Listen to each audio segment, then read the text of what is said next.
नमस्कार दोस्तों, आपके अपने YouTube चैनल में आपका स्वागत है। दोस्तों, आज हम बात करेंगे भारतीय जनता पार्टी और मुस्लिम वोट्स के बारे में।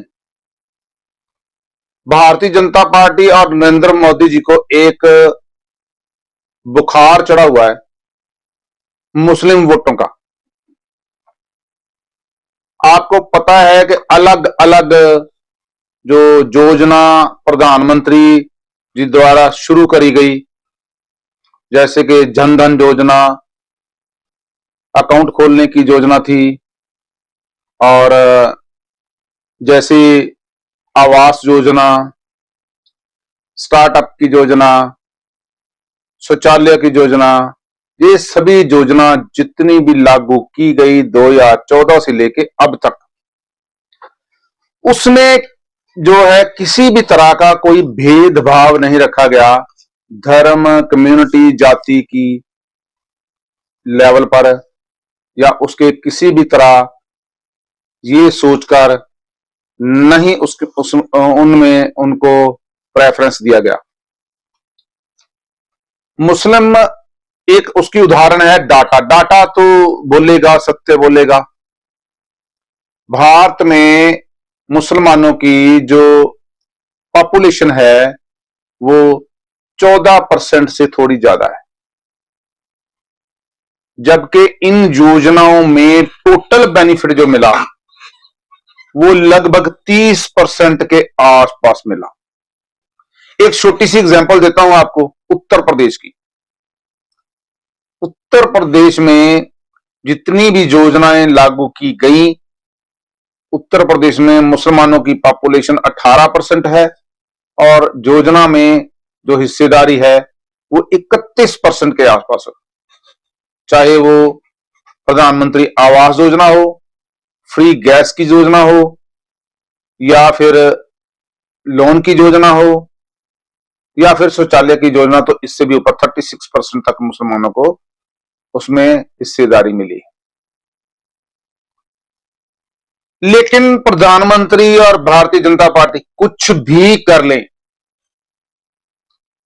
किसी भी लेवल पर चले जाएं, लेकिन उनको मुसलमानों का वोट नहीं मिलेगा। ये उनको अपने दिमाग में सोच लेना चाहिए। किसी भी योजना में कितना भी फायदा दे दो, चाहे वो योजना का 100% फायदा ही क्यों ना दे दो, लेकिन मुसलमान समाज भारतीय जनता पार्टी को वोट नहीं डालेगा। एक छोटी सी एग्जांपल है रामपुर के एक गांव की। रामपुर उत्तर प्रदेश में, उसमें 2322 टोटल वोट्स थी और पोलिंग हुई 100%। 2322 की 22 ही पोलिंग हुई। वो 100% मुस्लिम का गांव है और वहां 530 घर लोगों को बना के दिए गए।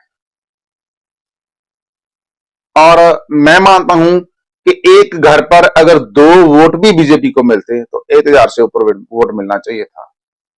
लेकिन भारतीय जनता पार्टी का जो वोट शेयर है वहां वो रहा 0%। एक भी वोट भारतीय जनता पार्टी को नहीं मिला। मैं स्टेट के आंकड़े बता देता हूं आपको। स्टेट में लगभग 20 लाख घर मुसलमानों को दिए गए, और अगर 2 वोट एक घर से भी अंदाजा लगा लें तो 40 लाख वोट कम से कम भारतीय जनता पार्टी को मुसलमानों को मिलने चाहिए थे। लेकिन मुझे लगता है शायद 4 लाख भी नहीं मिले होंगे। 2% वोट जो है वो पोल्ड वोट का लगभग जो है भारतीय जनता पार्टी को मिला। टोटल पॉपुलेशन है लगभग 23 करोड़। उसमें जो वोट डालने वाले लोग हैं वो लगभग है 14-15 करोड़, और उस 15 करोड़ या 16 करोड़ जो लोग हैं वोट डालने वाले, उस 16 करोड़ में से पोल्ड वोट जो हुए हैं वो लगभग हुए हैं 9 साढ़े 9 करोड़, 10 करोड़ मैक्सिमम लगा लो, जो आंकड़े सामने आए हैं उसके हिसाब से भारतीय जनता पार्टी को सिर्फ मात्र 2% लोगों का वोट मिला है। आप इसका खुद अंदाजा लगा सकते हैं। चाहे वो 3 तलाक का मुद्दा हो जिसमें महिलाओं को बहुत राहत दी गई, जिसमें 7-8% वोट जो है 2019 में भारतीय जनता पार्टी को मिला था, लेकिन इस बार 2% से ऊपर नहीं मिला। जब भी धर्म का मामला आ जाएगा तो मुसलमान इकट्ठा हो जाएगा, एक साथ वोट डालेगा, लेकिन जैसे ही जाति का मामला आ जाएगा हिंदू बट जाएगा, और हिंदू बटने से वो अलग अलग वोट डालेगा, जिसकी वजह से वहां से भारतीय जनता पार्टी हार गई। अब मुझे लगता है कि 2024 में सरकार बनाने के बाद प्रधानमंत्री मोदी और भारतीय जनता पार्टी को यह सोचना चाहिए कि जिस समाज का वोट आपको आना ही नहीं है उसको अपलिफ्ट करने का आपको क्या फायदा होगा। मैं तो सीधा सीधा कहूंगा कि भारतीय जनता पार्टी को जिसका साथ उसका विकास, इस मुद्दे पे काम करना चाहिए। अगर ये जो बेनिफिट्स मुसलमानों को दिए गए हैं, अगर भारतीय जनता पार्टी ने ये अपने वोटर्स को दिए होते तो मुझे लगता है कि इतनी बुरी हालत शायद भारतीय जनता पार्टी की नहीं होती। तो आने वाले समय में जो आने वाले 5 साल हैं, इसके लिए भारतीय जनता पार्टी को सोचना पड़ेगा और उसके हिसाब से काम करना पड़ेगा। अब जो जिसको वोट दे रहा है वो वहां से सुविधा लेगा। जैसे बहुत सारी महिलाएं कांग्रेस के दफ्तर पे इकट्ठी होनी शुरू हो गई कि मुझे 8511 रुपए दे दो।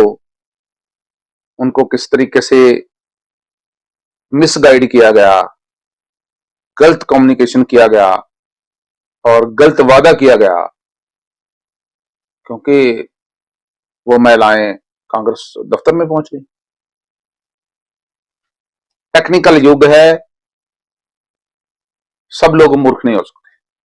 जितने हजारों लोग कांग्रेस के दफ्तर में पहुंच गए, इसका मतलब कोई ना कोई ऐसी गलत बात, ऐसी गलत कमिटमेंट तो कांग्रेस ने की है जिसकी वजह से वो लोग कांग्रेस दफ्तर में जा रहे हैं। सो कांग्रेस को उनको सुविधा देनी चाहिए और भारतीय जनता पार्टी को अपने वोटर को सुविधा देनी चाहिए। अगर आप मेरी इस बात से सहमत हैं तो इस वीडियो को लाइक और शेयर जरूर करें, इस चैनल को सब्सक्राइब कर लें ताकि आने वाले वीडियो आपको उसका नोटिफिकेशन जो है वो मिलता रहे। बहुत जल्दी हम अगले वीडियो के साथ मिलेंगे। तब तक के लिए जय हिंद, भारत माता की जय, जय श्री राम।